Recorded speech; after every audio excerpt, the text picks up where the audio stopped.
প্রিয় West Bengal state ইউনিভার্সিটির BA second সেমিস্টারের ছাত্রছাত্রীরা যারা 2025-এ সেকেন্ড সেমিস্টার পরীক্ষা দেবে তাদের জন্য সোশিওলজির সিলেবাস এবং সাজেশন দিলাম।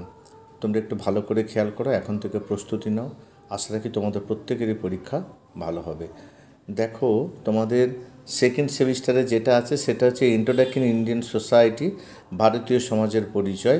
যেগুলো করতে হবে, একটা হচ্ছে India unity and diversity, the basic social institution, caste concept, features and critique, family, traditional joint family and its disintegration debates, village solitary, হচ্ছে অ্যাগ্রারিয়ান ক্লাস স্ট্রাকচার, তারপর হচ্ছে contemporary social issues and mobilisations, farmers movements, Dalit movement.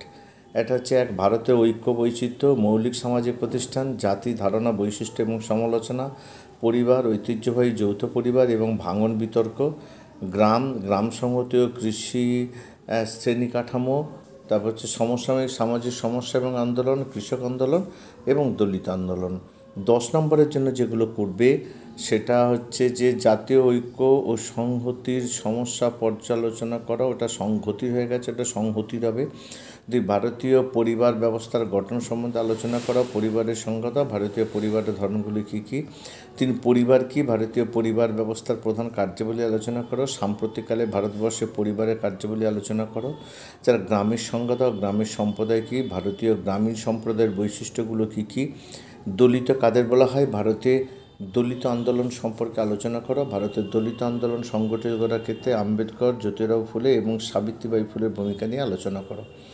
নারী আন্দোলনের উপর একটি টিকা লেখো। ভারতের স্বাধীনতা পূর্বে এবং পরে নারী আন্দোলনের চরিত্র এবং অবদান নিয়ে আলোচনা করো। জাতীয় বর্ণের মধ্যে পার্থক্যগুলি আলোচনা করো। আর যৌথ পরিবার কাকে বলে, যৌথ পরিবার ব্যবস্থার বৈশিষ্ট্যগুলি আলোচনা করো। যৌথ পরিবার ব্যবস্থার সুবিধা অসুবিধাগুলি লেখো। যৌথ পরিবার ব্যবস্থা ভাঙনের পিছনে শিল্পায়ন ও নগরায়নের ভূমিকা আলোচনা করো। 9, ধর্ম কীভাবে সাম্প্রদায়িকতার কারণ হয়ে দাঁড়ায় ব্যাখ্যা করো। 10, ভারতকে একটি বহুত্ববাদী সমাজ হিসাবে আলোচনা করো। এই আলোচনা করো কথাটা নিয়ে। গ্রুপ বি দেখো, 5 নম্বরের জন্য যেগুলো করবে: 1, জাত ব্যবস্থার বৈশিষ্ট্যগুলো কী। 2, বর্ণ ও জাতি কী। 3, জাত ব্যবস্থার পরিবর্তনে নগরায়নের ভূমিকা আলোচনা করো। 4, জাত ব্যবস্থার সামাজিক সফলতার ক্ষেত্রে সংস্কৃতায়নের ভূমিকা আলোচনা করো। 5, স্বয়ংসম্পূর্ণ গ্রাম সমাজ বলতে কী বুঝো। স্বয়ংসম্পূর্ণ ভারতীয় গ্রামের ধারণাটি সংক্ষেপে লেখের বৈশিষ্ট্যগুলো কী। যৌথ পরিবার ব্যবস্থার সুবিধা এবং অসুবিধাগুলো লেখো। যৌথ পরিবার ব্যবস্থার বৈশিষ্ট্যগুলি লেখো। ঔপনিবেশিক ভারতের নারী আন্দোলনের উপরে একটা টিকা লেখো। 9, ভারতবর্ষের দলিত আন্দোলন সম্বন্ধে কী জানো। 10, ভারতের কৃষি কাঠামো সম্বন্ধে কী জানো। 11, বহুত্ববাদী সমাজের ধারণাটা কী। ভারতের যৌথ পরিবারের ভাঙনের কারণগুলো কী। 13, ভারতবর্ষের গ্রামীণ শ্রেণী কাঠামো সম্বন্ধে কী জানো। এবার প্রতিটা প্রশ্নের মান 2 হচ্ছে। 1 হচ্ছে আত্মীয়তা কি, আত্মীয়তা বন্ধনের সংজ্ঞা দাও। 2, পরিবারের 2টি বৈশিষ্ট্য লেখো। গ্রামের সংজ্ঞা দাও। শ্রেণীর 2টি বৈশিষ্ট্য লেখো। আত্মীয়তা বন্ধনের যে কোনো 2টি প্রকার উল্লেখ করো। 6, একক পরিবার কি। 7, জাতি উপজাতির সংজ্ঞা দাও। 8, সাম্প্রদায়িকতা কি। 9, ধর্মনিরপেক্ষতা কি। 10, নারী আন্দোলনের যে কোনো 2টি কারণ লেখো। 11, ভারতীয় সমাজের যে কোনো 2টি ধর্মনিরপেক্ষ বৈশিষ্ট্য লেখো। 12, ভারতীয় সমাজের যে কোনো 2টি সাম্প্রদায়িকতার উদাহরণ দাও। 13, সংস্কৃতায়ন কি, সংস্কৃতায়নের ধারণটির প্রবক্তাকে। 14, বর্ণ ও জাতির মধ্যে পার্থক্য কী। 15, শ্রেণী কাকে বলে সংজ্ঞা দাও। 16, জাত এবং শ্রেণীর মধ্যে পার্থক্য কী। 17, গ্রামীণ সংহতি বলতে কী বোঝায়। 18, ভূমি সংস্কার কী।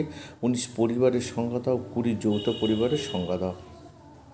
যদি তোমাদের ভিডিওটি ভালো লেগে থাকে, যদি তোমাদের কাছে ভিডিওটি গুরুত্বপূর্ণ বলে মনে হয়, তাহলে অবশ্যই বন্ধুদের শেয়ার করে তাদেরও জানতে সাহায্য করবে। আর একটা কথা, যারা এখনও পর্যন্ত আমার চ্যানেলকে সাবস্ক্রাইব করনি বা তোমরা যারা আমার চ্যানেলে নতুন, তারা অবশ্যই চ্যানেলটিকে সাবস্ক্রাইব করে রাখো, কারণ তোমাদের মূল্যবান ভিডিও, মূল্যবান সাজেশন এবং সমস্ত প্রশ্নের উত্তর তোমরা কিন্তু এই ভিডিওর মাধ্যমে পেয়ে যাবে। আজ এই পর্যন্ত, আবার দেখা হবে পরবর্তী কোনো ভিডিওতে।